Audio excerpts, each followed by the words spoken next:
when you have these conversations, do you find that you are the giver or the taker when it comes to talking? Okay, so let me explain to you what those two things mean. If you've ever said to yourself, why isn't he asking me any questions? Why do I feel like I'm carrying this entire conversation? What's happening?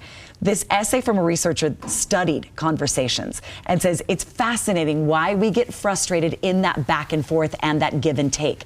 There are two types of people. These types don't always assume the best of each other when they're talking. And yes, you can be ambidextrous. You can be a little bit of both in different conversations. Givers think conversations unfold as a series of invitations to talk. Takers think they unfold as a series of declarations that they need to make.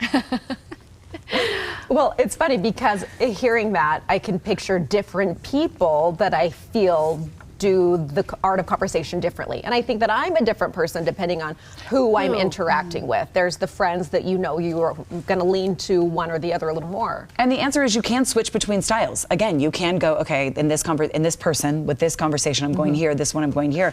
So here's a way you can figure out who you are. When there's a lull or a silence in a conversation, givers feel like, oh no, I've done something wrong. No one's talking. Uh-oh. Takers feel like, I've got to do something about this. I've got to make something happen right now. It's too quiet. So in that circumstance, what would you say you are?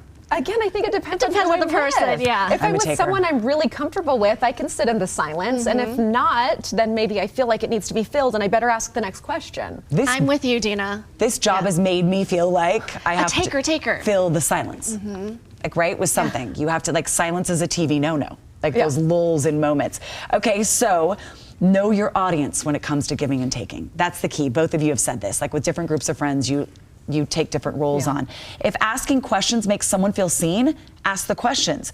If they feel like I'm uncomfortable being interviewed in this conversation, then know that that's not your role. So you kind of have to know, like, give and take, which one you're going to do. I think you have to be sensitive to kind of that person, and you can sense it. I think you can sense if they're uncomfortable or if they'd rather be asked or do the asking. And then within a conversation, I think it can also ebb and flow, and you can be the taker at some points and be the giver at some points too. And I think there is power in pause and quiet. Wouldn't that be interesting if you said it? Am I taking too much right now?